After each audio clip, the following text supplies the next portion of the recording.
Donc Alain Guillard est philosophe et écrivain. Il a enseigné la philosophie à compter de 1990, d'abord à l'université de Bourgogne, puis en lycée.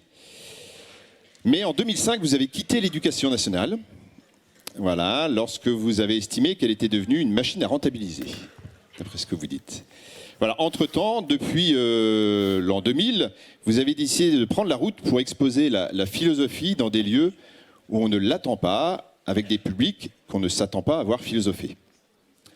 Voilà, c'est-à-dire c'est là que vous avez mis en place des ateliers de philosophie dans des centres pénitentiaires, notamment.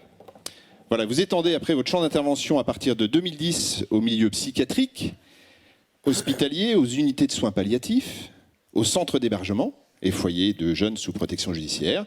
Vous complétez ces interventions à la marge des manifestations plus populaires dans des salles des fêtes, des foyers ruraux ou des médiathèques. Vous m'aviez annoncé hier que vous étiez venu à Villard-de-Lans ou à Lens-en-Vercors, je pense. Lens-en-Vercors notamment, voilà.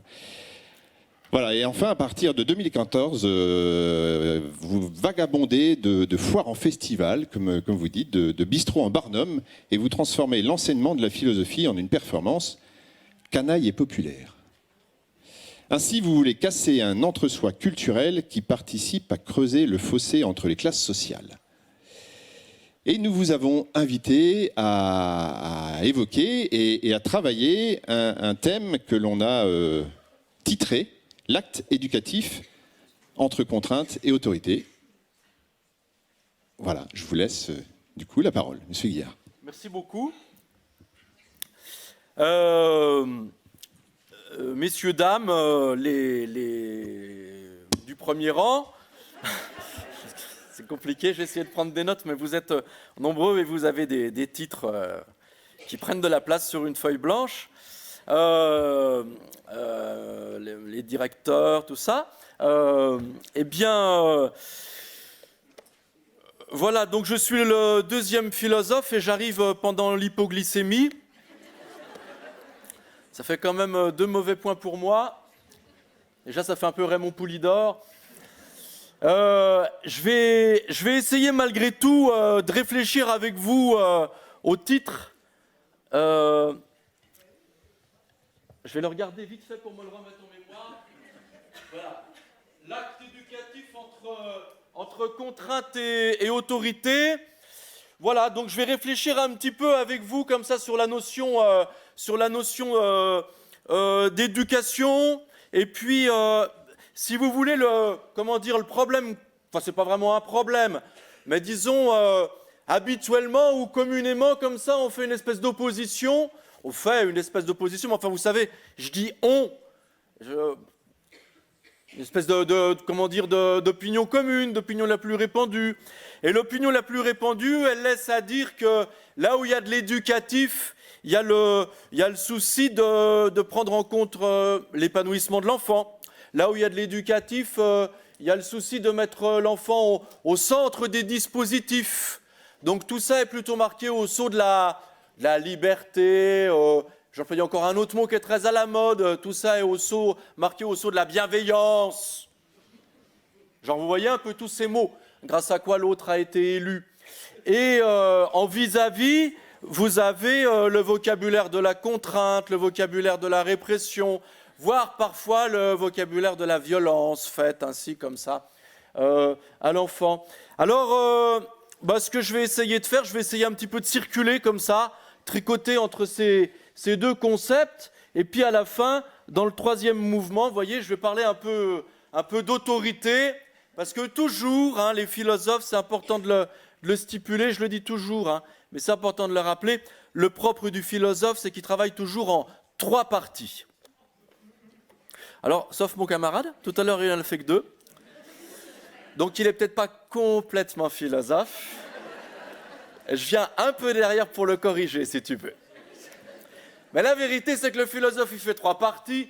2, ce qui se déplace par 2, vous le savez, c'est essentiellement les gendarmes, après les procédures de dénonciation, les témoins de Jéhovah, aussi, et puis ce qu'on est dans le rapport entre parentalité et parenté, les testicules. Alors moi, je vais travailler en 3 parties, comme tous les philosophes. Il y en a peut-être qui, parmi vous, même ont passé le bac, quand bien même ils sont travailleurs sociaux. Et vous savez qu'au bac, pour être efficace en philosophie, il faut les fameuses 3 parties, la thèse. Ah oui, il y a les chefs de service qui sont allés jusqu'en terminale. Hein. La thèse, l'antithèse, et bien sûr la 3e partie, la foutaise. Donc, ce sera l'occasion pour moi de réfléchir sur la notion d'autorité, parce que c'est peut-être une belle foutaise. C'est vous qui jugerez. Alors voilà, peut-être pour commencer un petit peu, je voudrais attaquer par le début. Et je voudrais revenir un petit peu à l'étymologie, parce que le problème auquel on est confronté, ou peut-être la chance qu'on a, c'est qu'en fait on manipule très rarement des idées, et on est d'abord confronté à des mots. Et c'est les mots qui nous font en fait réfléchir. Et le mot éducation est remarquable, vous savez sans doute son étymologie, mais ça vaut la peine de commencer par ça. Là où il y a éducation, il y a 2 racines latines. Il y a ex, qui a à voir sans doute avec le divorce, hein, j'essaie de raccrocher par rapport à l'intervention précédente, mais là où il y a ex, il y a sorti de, et ducere, et ducatif, ducere en latin, c'est conduire. Et donc l'acte d'éducation, c'est un acte par quoi on conduit hors de. Il faut commencer par ça.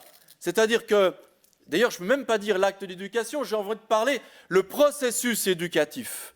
Le processus éducatif, c'est un processus qui est malaisant. Déjà, on démarre mal. On démarre mal parce qu'on ne vient pas accueillir l'enfant à l'endroit où il est, ou plutôt quand on vient le chercher, c'est pour engager un processus de déplacement. C'est pour le mettre ailleurs de là où il est. Et par conséquent, le processus éducatif, il porte en lui une contrainte faite au môme. On n'est pas là pour être dans un rapport de mise à disposition du gamin, mais on va sommer le môme de sortir de là où il est. On va le sortir de la situation dans laquelle il a été installé, ou peut-être même de la situation dans laquelle il s'installe. Gardez en mémoire que là où il y a un processus éducatif, il y a une double sortie. Première sortie, c'est quoi? C'est la sortie grâce ou à cause de laquelle, ça dépend de quel côté on se place, du côté de l'éducateur ou du côté du parent, ou du côté du môme lui-même, eh bien, il y a une sortie par quoi le gosse doit être, dit-on, je parle avec un on, hein, là encore ça mérite un peu qu'on le réfléchisse, mais on va sortir le môme de l'état spontané dans lequel il est, de l'état naturel dans lequel il est, dit-on, pour l'arracher à tout ça et le conduire à la culture. Processus éducatif, ce serait, je parle au conditionnel, ce serait le processus qui fait de l'enfant plongé qu'il est dans l'état naturel jusqu'à un état culturel qui lui est donc spontanément étranger. À telle enseigne d'ailleurs que vous allez avoir, genre par exemple des hommes politiques, qui vont vous dire on est confronté à des sauvageons. Mais le vocabulaire est vachement intéressant, parce que ça laisse entendre alors qu'il y a bien là quelqu'un qui est à l'état sauvage. Sauvage, en latin vous avez silva, c'est la même racine, et c'est la forêt. Et celui-là, qu'est-ce que vous allez en faire?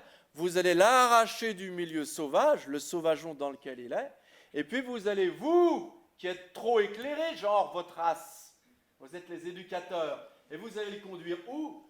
Vers la culture. Hein, parce que, bon, trop quand même, vous avez le bon rôle du néocolonial quand même. Hein. Donc le processus éducatif, il est porté, si vous voulez, intellectuellement par le vocabulaire qui nous travaille, qui vous travaille par le mot même d'éducation.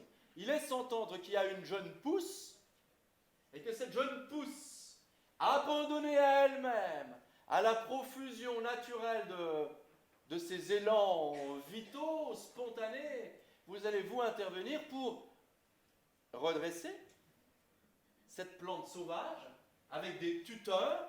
Vous voyez encore comment le vocabulaire n'est pas anodin. Et vous allez le conduire où? Vous allez le faire sortir de la nature pour l'inscrire dans la culture. Vous allez le faire sortir d'une vie qui était celle des affinités spontanées pour l'inscrire dans un régime plus élargi qu'est le régime de la cité. Donc de la même manière que vous le déplacez de la nature à la culture, vous le déplacez de la sphère privée à la sphère du politique. Et vous allez en faire un magnifique citoyen, je cite, avec l'esprit critique. J'ai cru l'entendre ce matin. Ce discours-là, dont vous comprenez qu'il est un discours idéologique, bien sûr, tous les discours sont idéologiques, à part les discours philosophiques qui sont trop éclairés. Mais ces discours philosophiques, qu'est-ce qui laisse entendre? Sur quoi ils reposent? Ils reposent sur l'idée selon laquelle, qu'on le veuille ou qu'on ne le veuille pas, l'acte éducatif est un acte qui est porteur d'une contrainte, nécessairement. C'est une mesure, non pas une mesure de placement, mais c'est une mesure de déplacement. Mesure de déplacement de l'enfant hors de la sphère prétendument naturelle pour l'inscrire dans un régime qui est un régime de culture et de citoyenneté. Alors, on pourrait peut-être déjà commencer par ça, et puis se poser la question... Non, je ne parle pas avec le micro, en fait. C'est... Comment? Ben oui, mais en fait, je m'adresse aux gens qui sont là présents. Je crois que c'est important, hein.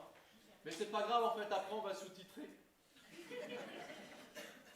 La chose, elle est remarquable parce qu'elle laisse entendre la chose suivante, c'est que là où il y a du régime de contrainte, eh ben, il y a un régime de contrainte qui peut être conçu, perçu, identifié depuis toujours comme étant un régime de contrainte légitime, pour les raisons idéologiques que j'ai données tout de suite.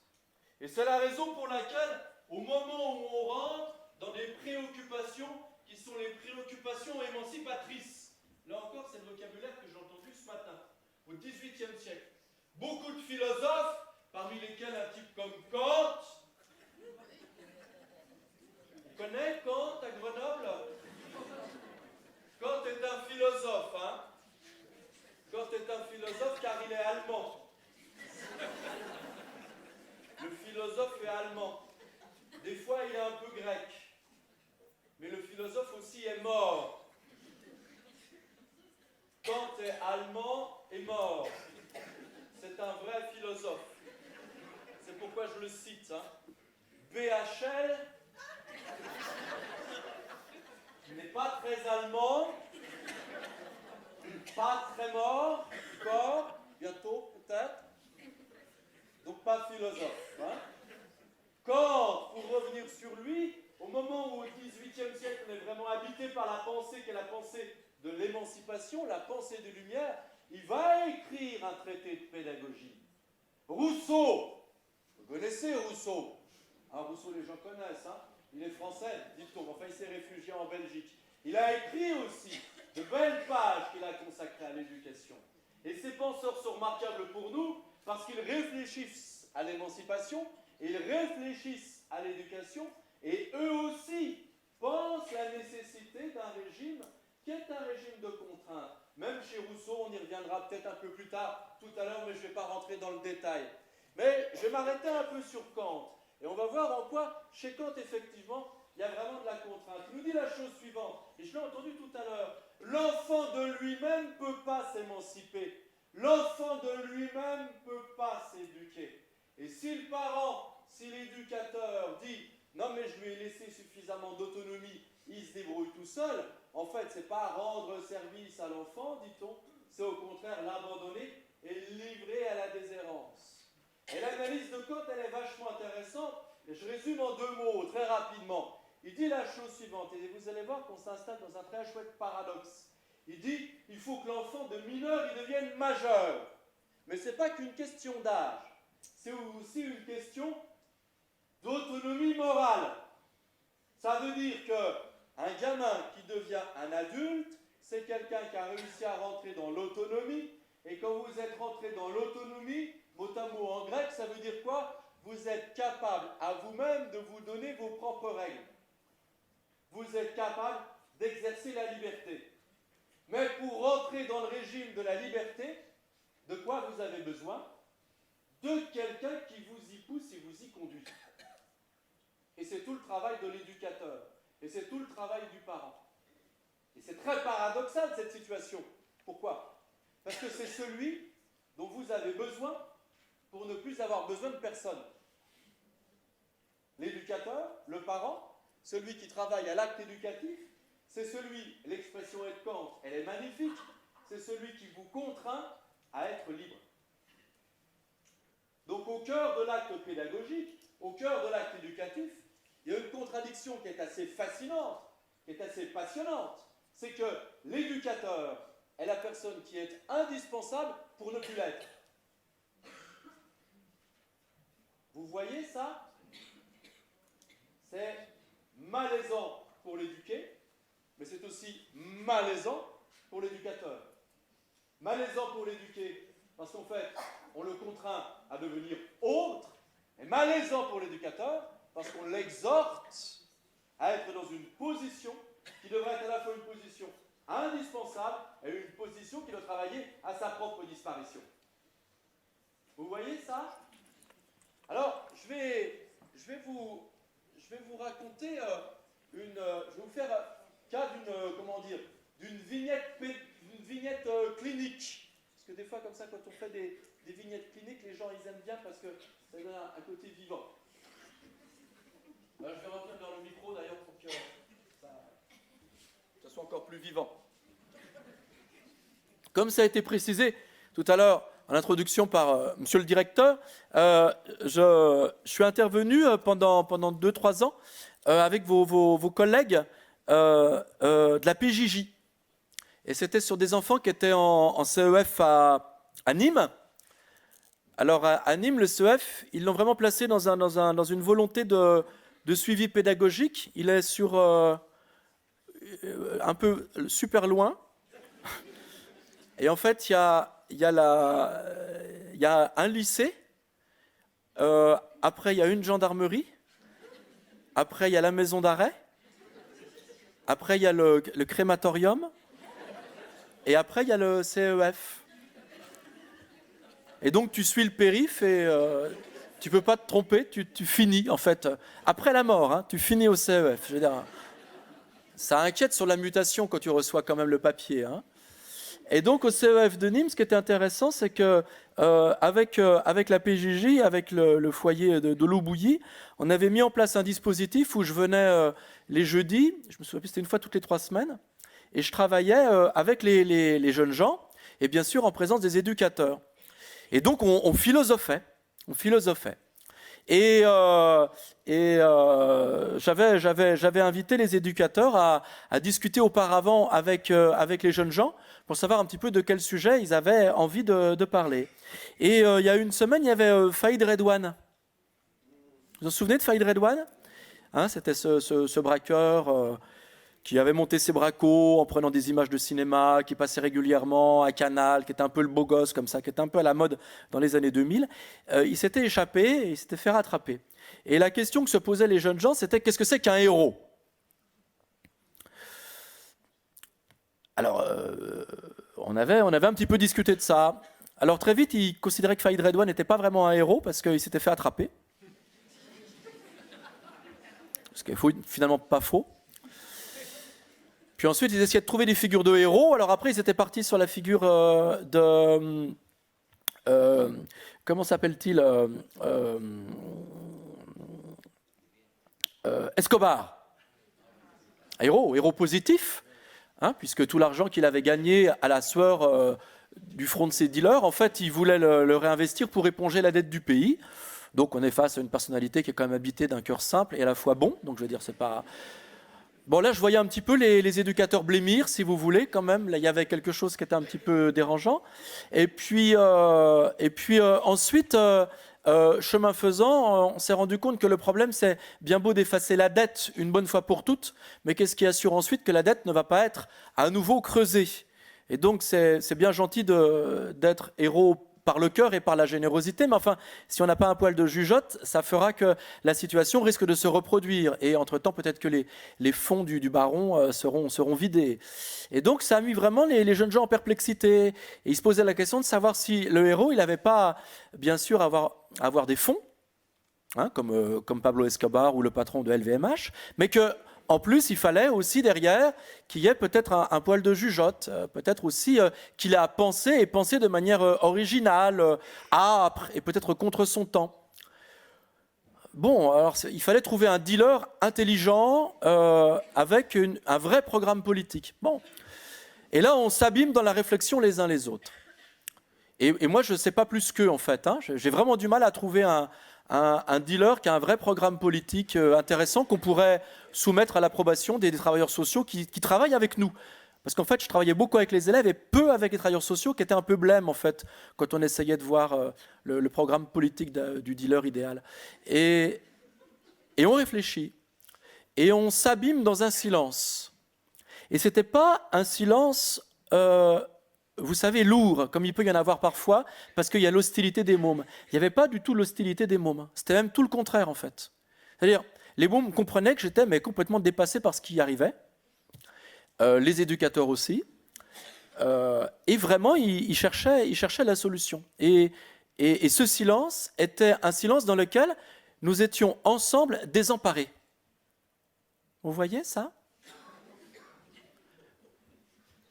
Et puis à la fin, il y a un môme qui a dit, mais Nelson Mandela, quand il a fait les 30 ans de taux, il a eu le temps de gamberger, c'est peut-être pour ça qu'il a changé le pays. Oh, super. Mais il a fallu passer par cette étape, qui était une étape extrêmement troublante, dérangeante, mais pour tout le monde dans la salle, dérangeante d'un blanc, parce que soudain, personne ne savait où nous allions. Personne ne savait où nous allions, après que nous ayons fait l'apologie de Pablo Escobar, et qu'en même temps, nous ayons constaté peut-être ses limites. Il fallait trouver un super dealer, et on ne savait pas où le trouver. À l'issue de la réunion, la psychologue, parce qu'il y avait une psychologue qui était quand même la plus mal de tout le monde, elle a vraiment souhaité un entretien avec l'équipe restreinte, le chef de service et ma pomme. Moi, je me suis dit, c'est bon, on va me priver de sortie. Ça... je croyais que ça allait être réglé, que j'allais avoir 2 interventions, mais je vais reprendre pour 30 jours. Mais c'est bon. Et en fait, ce qui était très intéressant, en fait, c'est qu'elle nous a fait part du très, très grand malaise dans lequel ils étaient. Très grand malaise face à ce silence. Très grand malaise dans lequel ils étaient, parce qu'ils étaient démunis, et ils étaient dans une situation que je me suis permis de corriger. Et je dis, vous n'êtes pas dans une situation où vous êtes démunis, vous êtes dans une situation où vous connaissez le dénuement, voire le dénudement. Mais comme moi, et comme les mômes, personne ne sait. Personne ne sait. Et en fait, en discutant ensuite avec la chef de service, parce que je ne vous cache pas que j'étais mal aussi, parce que c'était un petit peu aussi comme un tribunal ce que j'ai vécu. En fait, ce qu'on a découvert, c'est que face à ces garçons, il y avait une jeune fille avec, qui était un petit peu difficile en fait. Les équipes éducatives travaillaient systématiquement pour occuper les vides, pour remplir sans cesse. Il fallait passer d'une activité à l'autre sans arrêt, sans arrêt, sans arrêt. Il fallait combler le manque, occuper le vide, ne pas laisser un temps mort, ne pas laisser des espaces vacants. Et en fait, ce que j'avais expérimenté, c'était une vacance avec eux, une vacance. Mais je n'avais pas seulement expérimenté une vacance, et je n'avais pas invité seulement les mômes à faire cette vacance, cette disposition et cette disponibilité à faire peut-être quelque chose qui a à voir avec l'introspection, mais je l'avais aussi proposé aux éducateurs. Voyez-vous ? Et les éducateurs, dans ce moment-là, qu'est-ce qu'ils avaient pu peut-être expérimenter ? Cette situation où il fallait qu'ils osent le retrait. C'est un peu ce qu'essaient de dire les auteurs desquels je parle. C'est là que se pointe le paradoxe. C'est-à-dire qu'un bon éducateur, c'est l'éducateur qui va contraindre le môme pour qu'il accède à la liberté. C'est-à-dire qu'à un moment, il sait qu'il est bon éducateur au moment où il lâche les armes. À un moment où il dit, là, c'est plus à moi de faire. C'est-à-dire, il doit pousser la contrainte jusqu'au moment où il doit dire, là, je ne peux plus faire. Il doit pousser la contrainte, il doit pousser l'exhortation, il doit inviter le môme à faire l'expérience de la liberté jusqu'au moment où il doit dire, là, j'invite plus. Là, je me retire, je fais un devoir de retrait, pas un droit de retrait, et ce devoir de retrait, c'est le moment où j'ose cette force qui consiste à être faible. Le moment où j'ose la faiblesse, le moment où j'ose le retrait, le moment où j'ose ne plus être éducateur ou pédagogue, et où je laisse la possibilité au môme d'advenir en pleine liberté. Et au moment où le môme advient en pleine liberté, il fait une première expérience de l'autonomie. Alors c'est infiniment risqué, parce que ça veut dire quoi ? Ça veut dire qu'à ce moment présent, l'éducateur est au cœur de son métier, il octroie à l'autre la possibilité de la liberté, mais octroyer à l'autre la possibilité de la liberté, c'est s'autoriser soi à être débordé par la situation et ne plus vouloir faire à la place d'eux. Oser le retrait, je vais même aller plus loin. Oser le ne pas faire.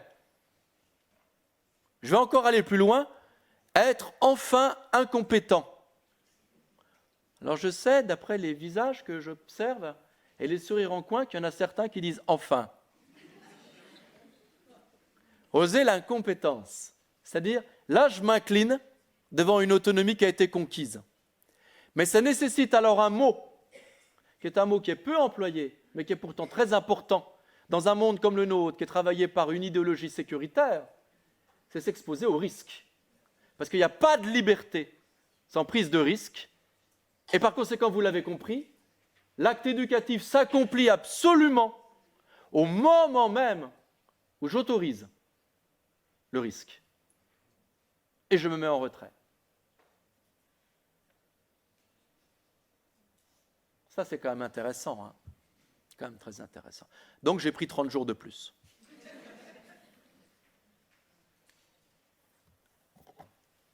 Combien il me reste de temps, mon adjudant, à peu près ? 20 minutes. 20 minutes, très bien, parfait. Je dis ça, je dis rien. Vous avez compris que dans mon analyse, dans un premier mouvement, ce que j'ai essayé de vous montrer, c'est que l'acte éducatif, c'est un acte qui a nécessité du recours à une contrainte. Là où il y a éducation, il y a quelque chose comme un arrachement. Dans un deuxième mouvement, je vous ai montré que, quand bien même on part sur ce principe-là, l'acmé, l'accomplissement de l'acte éducatif, c'est le moment du risque, lors duquel le vrai professionnel consent à être débordé et dépassé. Et ce moment du leg, ce moment du renoncement à sa posture, eh bien, c'est le moment par quoi il peut y avoir une expérience de l'autonomisation qui peut se faire. Toutefois, dans un troisième mouvement, je voudrais vous inciter à faire gaffe. Faites attention. Il est possible que l'on vous trompe. Il est possible que l'on vous trompe et que ce discours duquel je fais l'apologie, ce discours de l'autonomie, il efface, il oblitère une dimension beaucoup plus pénombreuse du métier. Peut-être même que vous vous faites un petit peu... que vous êtes que vous la mettez à l'envers. Cette relation de laquelle je parle, cette relation éducative, qui est habitée par la notion de contrainte légitime, qui est habitée par cet horizon qui s'appelle l'autonomie, tout ça, ça peut sembler fort cool, car vous l'avez compris, on est face à une contrainte qui travaille à son propre effacement. Cependant, j'attire votre attention sur un élément sur lequel il faut toujours revenir dès lors que l'on parle éducation, pédagogie, un élément que j'ai tu jusqu'à présent et qui est fondamental. L'acte pédagogique n'est pas qu'un acte professionnel, l'acte pédagogique n'est pas qu'un acte moral, c'est aussi un acte politique. Et c'est le gros mot de la matinée. Et pour ce faire, ça vaut la peine de revenir, philosophe qu'il faut absolument mobiliser sur cette question, et quel ami Foucault, prénom.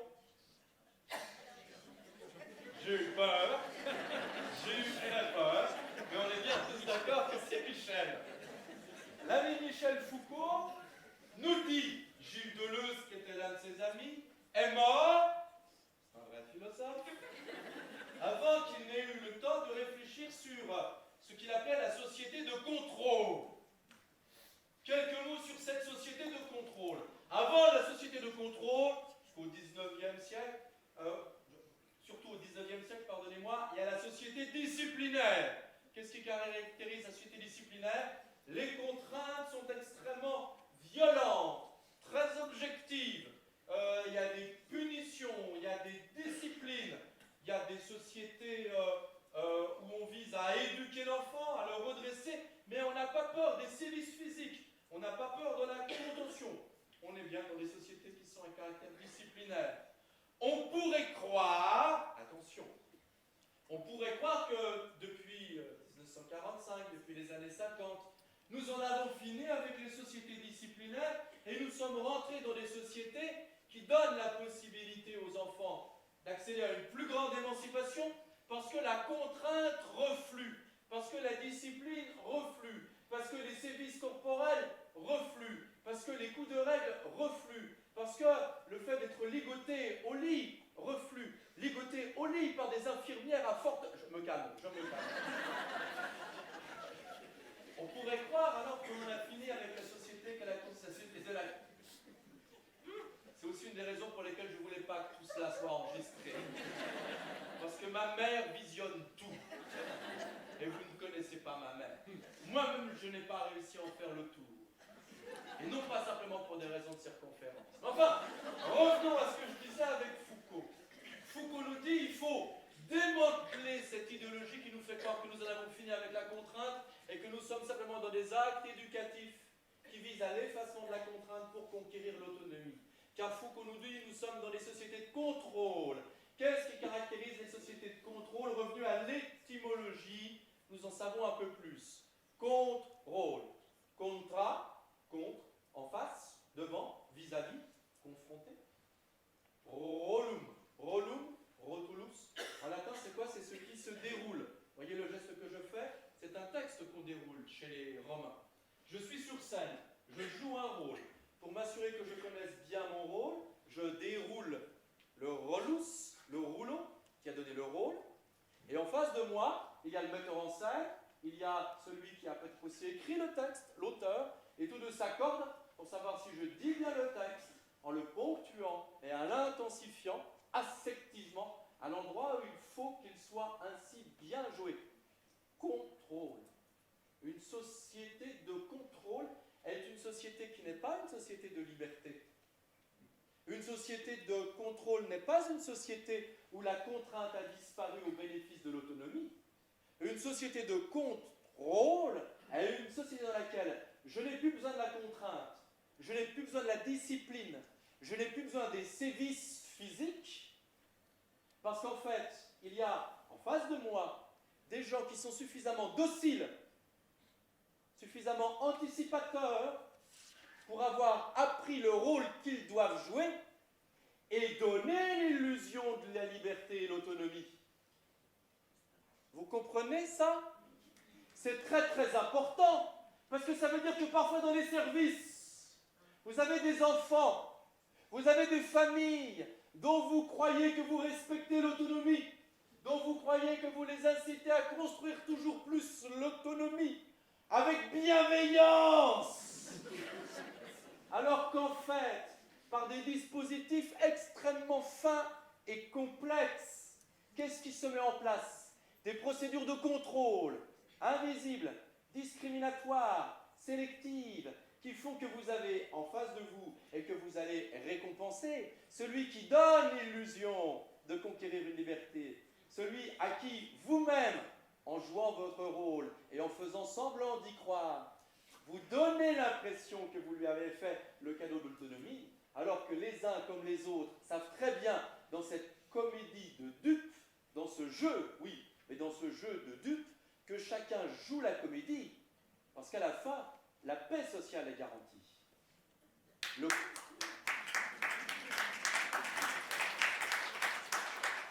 C'est ma cousine, je l'ai invitée, afin qu'elle donne la claque au moment voulu. Je te remercie, Nadège. J'ai mis de côté pour toi des chamallows que tu préfères. Ce troisième élément sur lequel je me permets d'insister avant d'aller à la conclusion est très intéressant parce qu'il laisse entendre quoi? Il laisse entendre que, quand bien même, nous pouvons prendre l'héritage du XVIIIe siècle et considérer qu'il se joue dans l'acte éducatif quelque chose par quoi nous devons travailler à l'abolition des contraintes. Ce n'est pas parce que les contraintes paraissent avoir disparu qu'elles n'existent plus. Il y a peut-être des contraintes plus perverses encore parce qu'elles sont invisibles et parce que nous sommes les collaborateurs de ces contraintes. Et nous sommes les acteurs et les promoteurs de ces contraintes dans l'instant même où nous croyons simplement être des agents. Et nous sommes aussi des acteurs de la contrainte. Ça va, ça?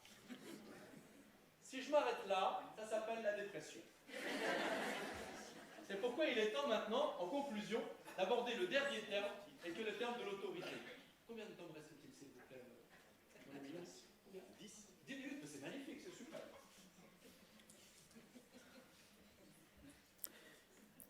Vignette clinique. Donc vous avez bien compris qu'à chaque fois que j'allais à la PJJ, je ne comprenais pas ce qui m'arrivait, mais j'en savais toujours plus sur le deal. Au moins, c'était moi l'éduqué. Je voudrais, pour réfléchir à la notion d'autorité, je voudrais vous prendre un exemple et après, vous allez voir, je vais faire un tour dans l'Antiquité et ensuite je reviendrai à mon exemple. C'est l'exemple d'un jeune garçon lors d'un de mes ateliers de philosophie, appelons-le Claude,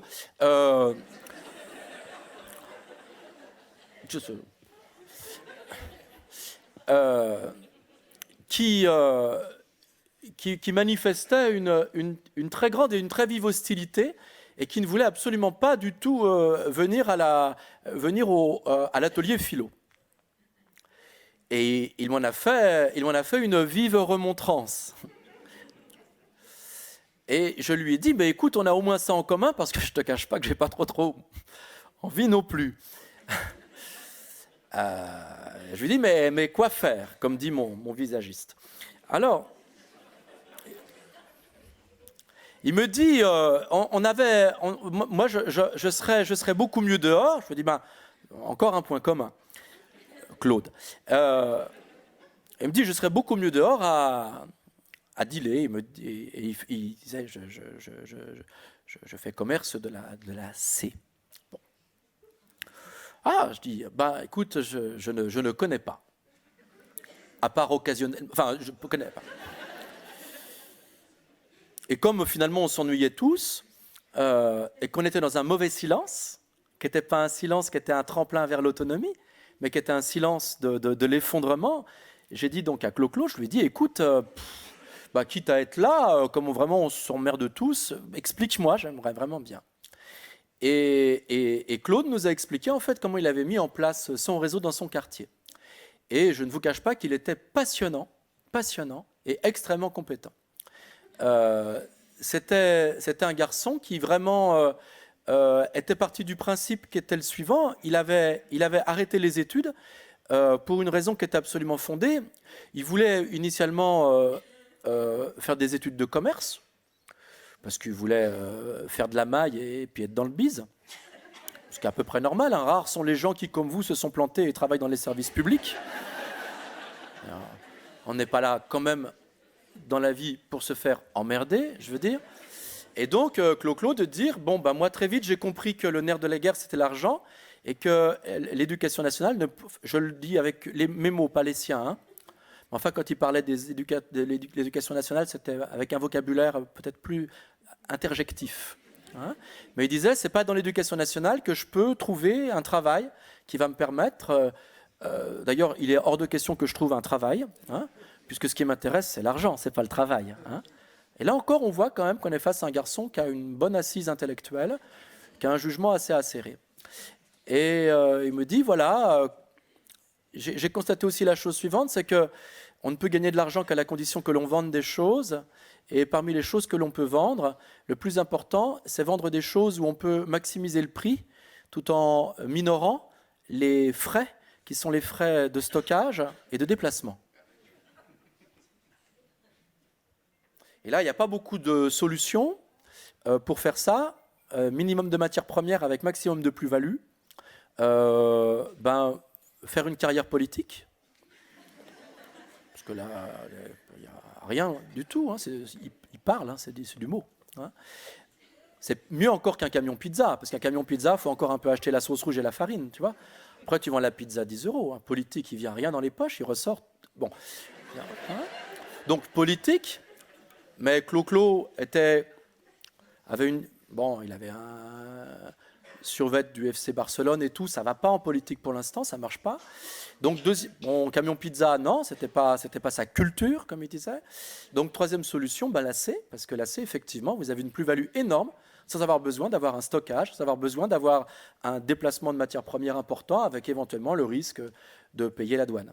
Et il explique comment il met en place son dispositif, il explique comment il prend des chauffeurs, comment il prend des vendeurs, comment il organise sa clientèle, comment il déplace son réseau, comment il discrimine son quartier pour éviter la concurrence avec les autres dans une très très bonne intelligence. On sent vraiment qu'il y a quelque chose qui est vraiment très pensé. Et je trouve ça passionnant, parce que comme vous, j'ai loupé ma vie. Et donc, j'essaie d'en savoir beaucoup plus. Et je prends des notes. Et je sens que Claude est vraiment encouragé par le fait que je prenne des notes. Je lui demande si ça ne le dérange pas. Et au contraire, il en est mais vraiment infiniment flatté, à telle enseigne qu'il retire sa capuche.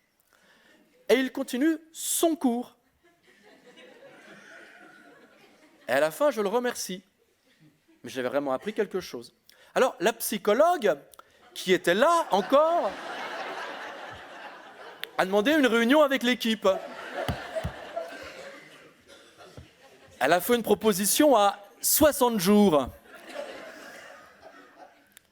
Bon, je ne vous ai pas tout dit. Le plus important, il arrive maintenant.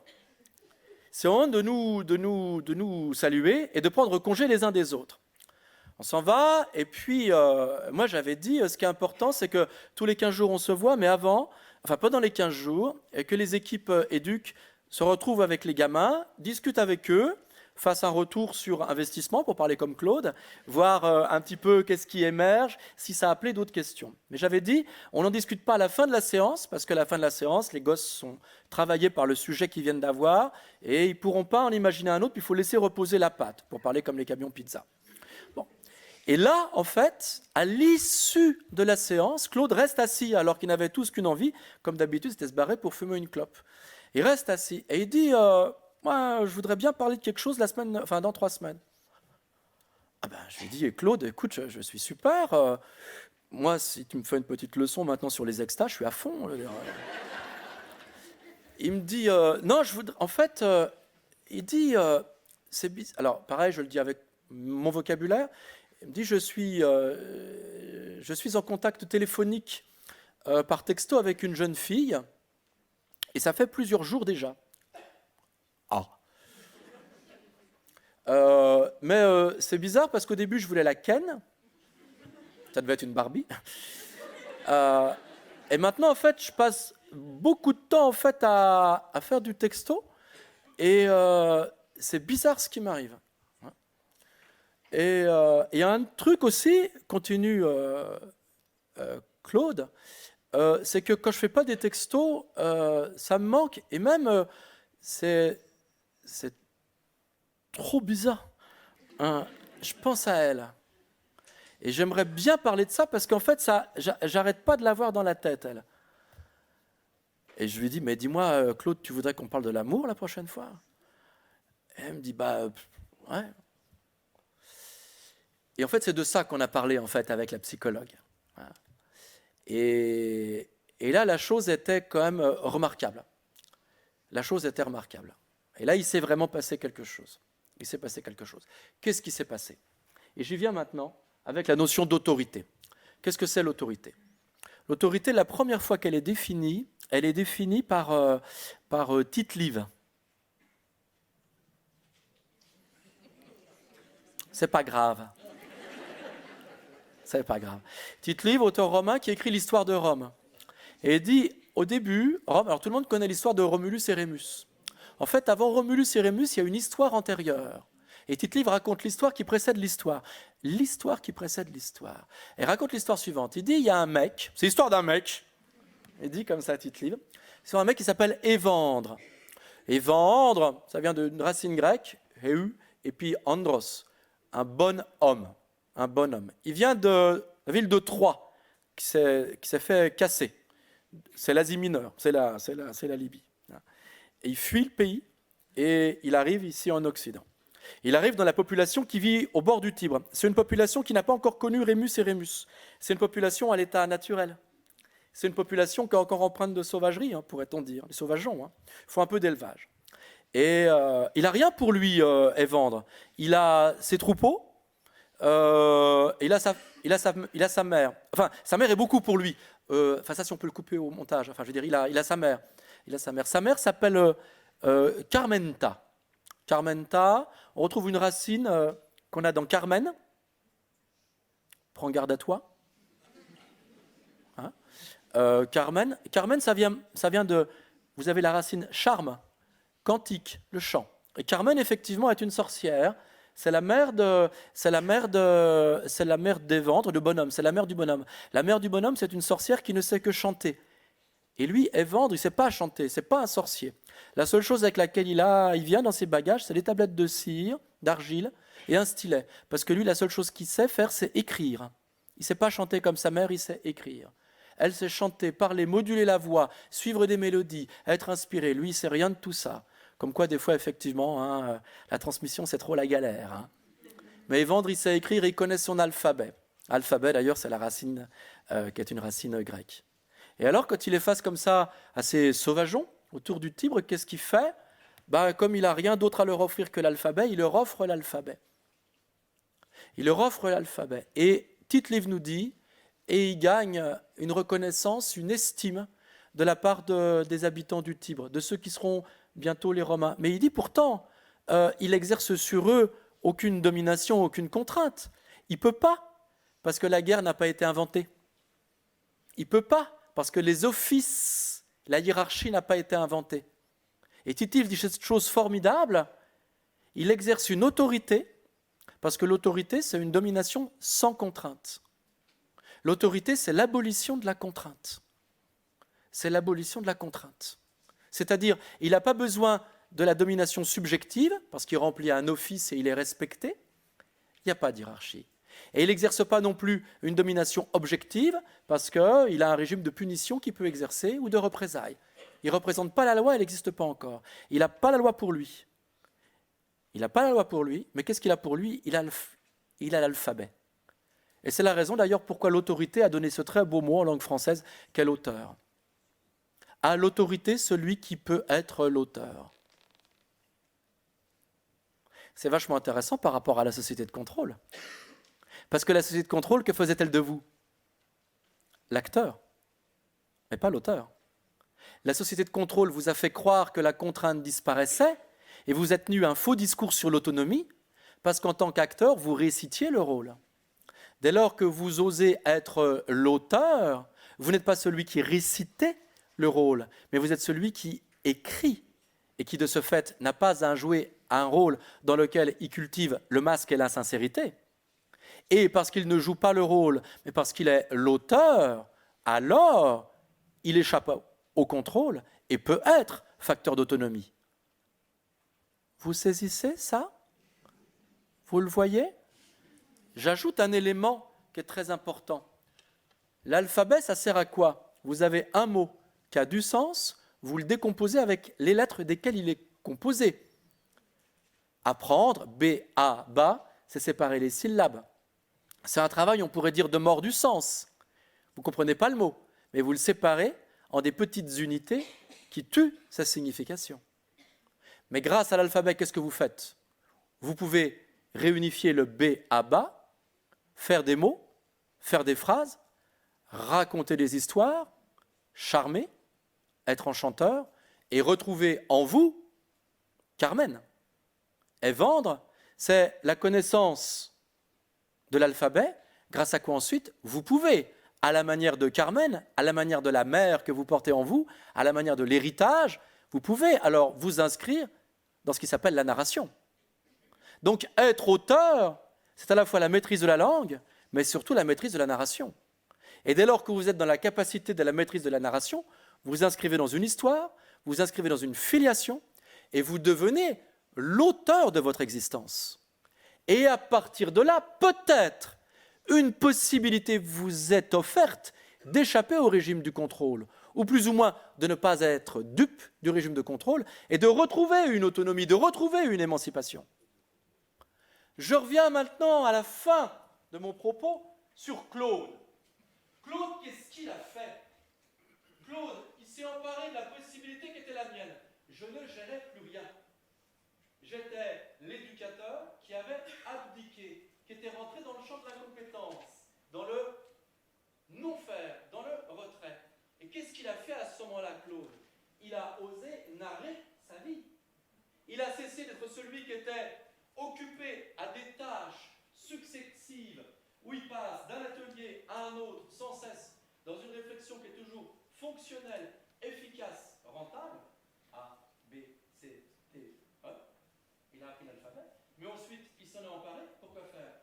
Pour être dans un processus narratif. Et il a raconté. Il a raconté sa vie. Il a raconté d'où il est venu. Il a raconté ce qu'il savait faire. Il a essayé de dire, de désigner, de dessiner, de signifier où il pouvait y avoir chez lui quelque chose qui était de l'ordre d'une intelligence qu'il fallait honorer, sans doute mal utilisée, mais d'une intelligence qui se signifiait par la narration de soi, par l'écriture de soi, par soi. Il n'était pas assigné à une résidence, il n'était pas mis à demeure quelque part, mais il devenait celui qui écrivait son histoire. Et c'est la raison pour laquelle, à la fin, qu'a-t-il demandé? Le droit à interroger sa subjectivité. Et pour qu'émerge la subjectivité, l'amour, la possibilité d'amour, la capacité à être pas simplement l'objet, mais le sujet, c'est ça l'amour. Pour arriver à ça, par quoi a-t-il fallu qu'il passe? Par l'écriture de soi. Et pour qu'il passe par l'écriture de soi, alors il a fait l'expérience de devenir auteur, d'exercer l'autorité. Exercer l'autorité pour échapper à toutes les contraintes les plus douloureuses, qui sont les contraintes disciplinaires, mais les contraintes desquelles il faut savoir se méfier, qui sont des contraintes hypocrites, qui avancent sous le couvert de la société du contrôle, en invoquant l'autonomie, mais qui travaillent à perpétuer les aliénations. Je vous remercie.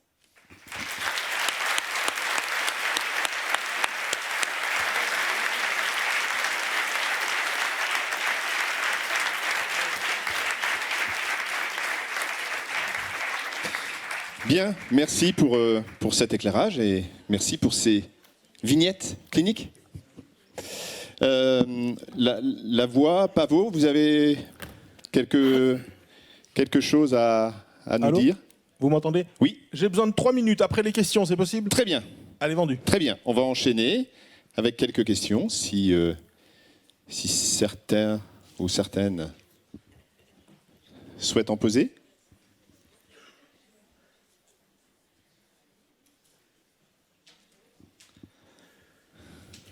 Non? Sur la C, on pourra en parler à table. Hein.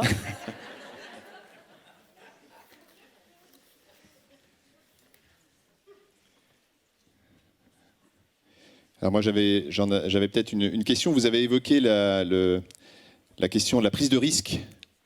Effectivement, nous, travailleurs sociaux, effectivement, dans cet acte éducatif, la prise de risque, elle est quasiment permanente. Voilà, en fonction des établissements. Comment est-ce que vous pouvez... moi, j'aimerais bien que vous nous éclairiez un petit peu plus, que vous creusiez un petit peu cette dimension. Effectivement, parce qu'elle est intéressante pour nous, enfin, pour les travailleurs sociaux, mais avec le niveau de responsabilité confronté en tant qu'employeur et en tant que financeur, il faut trouver un juste milieu entre cette prise de risque nécessaire et la responsabilité. Eh oui, mais non. Le mot que vous avez employé, effectivement, est sans doute une aspiration louable, cette notion de juste milieu. Mais cependant, elle ne résiste pas à ce moment, qui est le moment de la prise de risque, où il faut outrepasser, en fait, le juste milieu. Je m'explique. J'étais intervenu à Genève il y a quelques années sur un congrès de travailleurs sociaux qui voulait réfléchir sur la notion du risque. Et j'intervenais en 3e partie, donc les gens avaient super faim, et me précédait en fait un trader, car on était en Suisse, et un cascadeur. Et l'un comme l'autre devait réfléchir sur la notion du risque.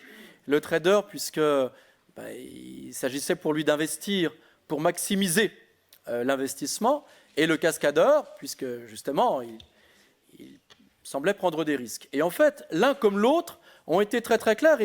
Enfin non, ils n'étaient pas clairs. Ils ont prétendu parler du risque, mais en fait, au fur et à mesure qu'ils intervenaient, ce qui se décantait petit à petit, c'est que l'un comme l'autre avait la phobie du risque. Ça, on le comprend parfaitement du côté du trader.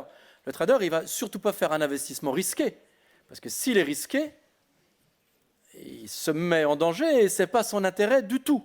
De la même manière, le cascadeur, il va donner l'illusion de risque, mais la vérité, ce n'est pas justement qu'il va en prendre. La vérité, c'est qu'il va les amenuiser au maximum. Je soutiens que le travail social, lorsqu'il est mené à son terme, et j'insiste sur ce mot « terme », lorsqu'il est mené à son terme, il est mené au moment où on accorde sa confiance à l'enfant. Il ne peut pas y avoir une confiance de demi-mesure. Accorder une confiance à l'enfant, c'est-à-dire lui accorder absolument sa confiance ou pas lui accorder. Mais pour lui accorder absolument sa confiance, c'est faire le pari alors qu'il a conquis l'autonomie. Comment peut-on en être sûr ? On n'en est jamais sûr, puisque la conquête de l'autonomie, c'est justement le moment où l'autre exerce sa pleine liberté. Comment puis-je être sûr que l'autre exerce sa liberté ? Tant qu'il est sous ma mainmise, tant qu'il est sous ma main, au moins je sais que je ne prends pas de risque, mais tant que je ne prends pas de risque parce qu'il est sous ma main, il n'exerce pas sa liberté. Donc pour le dire autrement, ce qu'il y a à la fois de tragique, mais aussi je crois de beau dans ce métier, c'est qu'il y a un moment où il faut quitter le juste milieu. Le juste milieu, c'est le moment de l'autonomisation pour passer le cap et franchir le cap, c'est le moment de l'autonomie, et le moment de l'autonomie, c'est le moment de la rupture dans lequel je fais la confiance absolue, j'abolis alors la main que j'exerce sur l'autre et je fais le pari de sa liberté. Mais le pari de la liberté va de pair avec le risque. Et on ne peut pas abolir le risque sans abolir aussi la liberté. Or, si l'horizon, c'est la conquête de la liberté vers ce tout jeune adulte qui vient de naître à lui-même par le processus d'individuation, ça veut dire qu'alors, il faut prendre le risque de sa liberté et par conséquent en finir avec les procédures qui restent encore les procédures d'accompagnement. Ça implique de clarifier l'autonomisation comme processus et l'autonomie comme acte d'abolition. Et donc de pleine confiance.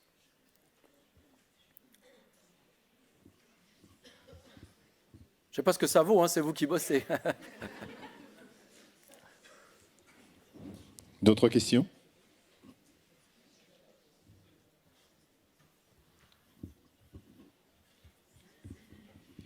Vous avez cité Tite-Live qui dit que l'autorité, c'est la domination sans contrôle. Alors, je ne sais pas pourquoi, non, mais... il n'y a pas la domination. Ah. Bah, peut-être... La domination est... C'est ce que j'ai compris. Oui, mais j'ai sans doute été pas très clair. La domination sans contrainte. Non, il n'y a pas la domination, parce qu'il n'y a pas le dispositif historique pour la domination. Il n'y a pas la cité et il n'y a pas les offices de prestige.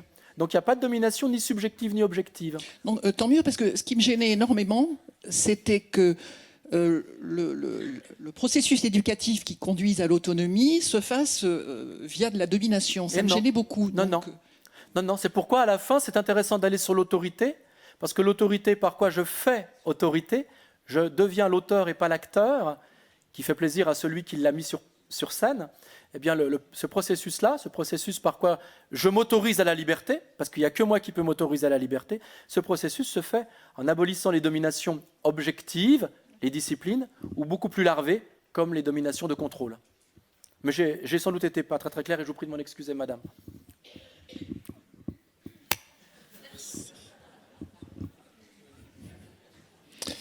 Bien, on va... Pavot, on va vous laisser la main avant de... Ça y est, j'ai eu le temps de terminer, merci.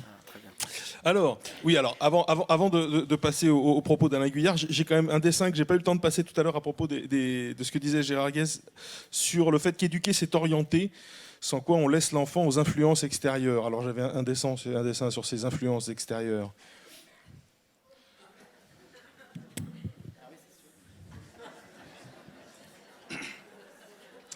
Bon, et alors après, je suis passé au propos d'Alain Guyard, mais alors comme en bon anarchiste, il refusait de parler dans le micro, j'ai pas pu tout entendre. Alors j'ai été forcé de rester un peu à la surface des choses, quoi, à leur apparence. Et alors c'est bien, il m'aide parce que c'est comme le Port-Salut, sa philosophie, elle est écrite sur lui. Je ne sais pas si vous avez fait attention. Donc, c'était pratique. Il suffit de savoir lire. Et du coup, je me suis dit, mais ce serait quand même pratique si tous les philosophes faisaient de même. Alors, je me suis imaginé ce que ça pourrait donner.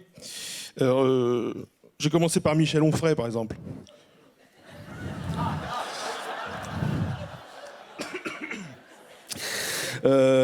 Ensuite, il l'a nommé, j'ai pensé à notre petit duo comique, là, BHL Fickencrow.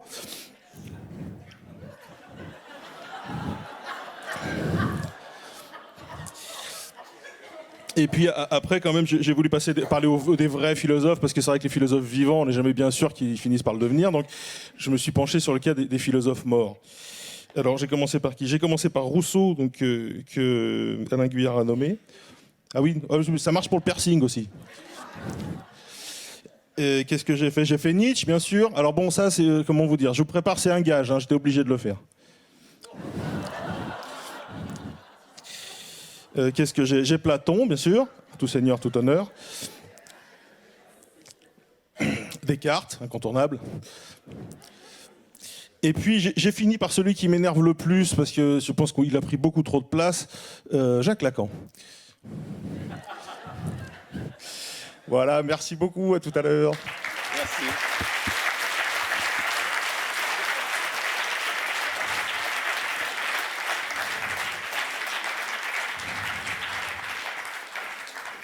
Merci à vous. Donc, avant de passer à un dernier témoignage, avant la pause de midi, j'en profite pendant que j'ai la parole. Donc, on va se retrouver pour le buffet qui est dans l'atrium. On a aussi les stands des pôles qui ont été préparés, que je vous invite à visiter, à regarder. Les professionnels sont là, vous pouvez les questionner, ils pourront vous parler de leur activité. Et on a aussi des associations partenaires qui seront là, Caudal et Apnée, qui vont présenter aussi leur action, un stand du conseil départemental, on a le sport adapté aussi, donc je vous invite en tout cas au moment du buffet, en tout cas de passer sur ces différents stands. Voilà, j'invite peut-être nos amis des Bataclowns pour venir témoigner de nouveau.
Histoire de l'éducation et de l'autorité.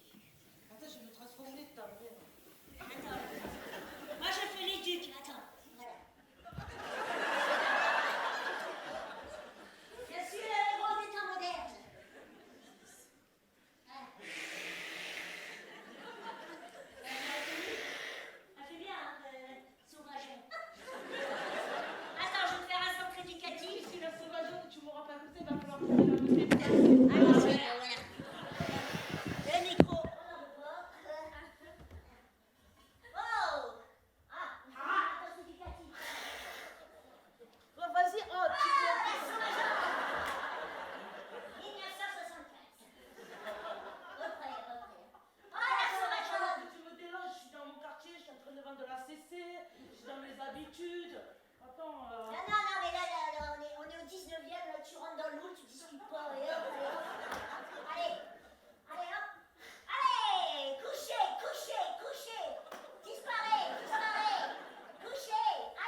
tu redeviens un petit peu normal, tu pourras aller au supermarché t'acheter des trucs. Tu pourras faire un vrai immobilier, avoir une maison.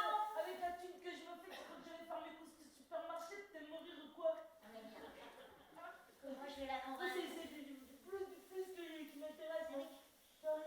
Mais tu peux. Ah oui. Oh là là. Je veux pas savoir exactement dans quoi tu veux que je sois là. Sinon, j'aimerais bien, tu vois, te bouffer, te bousculer, te faire ça. Là, tu me prends pas comme ça, t'as compris? Moi, j'ai les nerfs, j'ai une existence, tu vas pas bouger comme ça. Il va falloir que tu me trouves le changement. Moi, je reste là où je suis. Là, je crois qu'on est en 2019. On est fait un bond dans le temps. Oui. Bon, bah, je crois que c'est clair que là, il faut changer de paradigme. Dans le temps. Alors, Je vais te montrer en plus. qu'est-ce qu'il faut, Je toi? vais te faire un petit peu culpabiliser. Donc là, je m'appuie sur mon socle de référence. Un petit peu démuni. J'ai en vue, je fais partie d'une structure qui a quand même des 70 balais, donc c'est bon. Mais, je quand même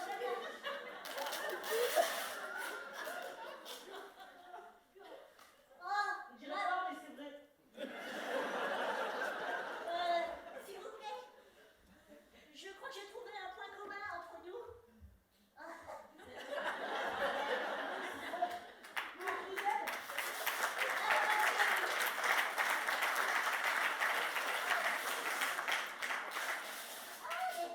Ah, mais si. C'est là à travers comme. Ah, bah oui, ça, pour la barre en travers, je l'ai en travers. Posez sur tes points de compétence.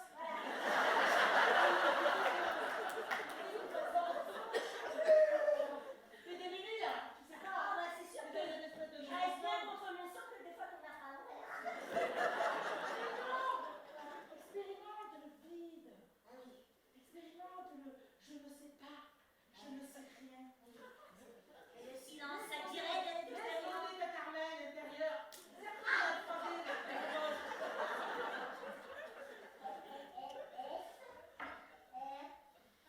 On expérimente le silence complice entre nous. Ouais, voilà.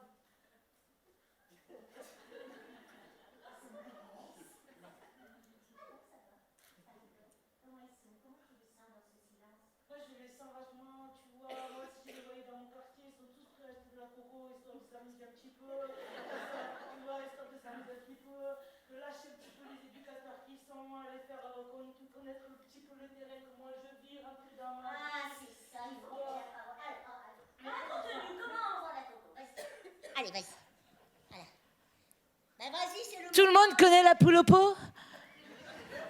Non. La poulette au pot? Non. Ah ben en fait, juste avec une poulette, on peut faire manger 15 personnes. Oui. Et c'est extra. Juste avec un plat, tu peux faire bouffer 15 personnes. Donc, tu vois, t'as pas besoin d'avoir un resto, t'as pas besoin d'avoir des tables pour s'asseoir dehors. Tout le monde autour du même plat et on bouffe la même chose. Tu vois, c'est là que je me fais du blé. Ah oui. J'ai rien compris, mais je... C'est pas grave. C'est bien que tu m'écoutes.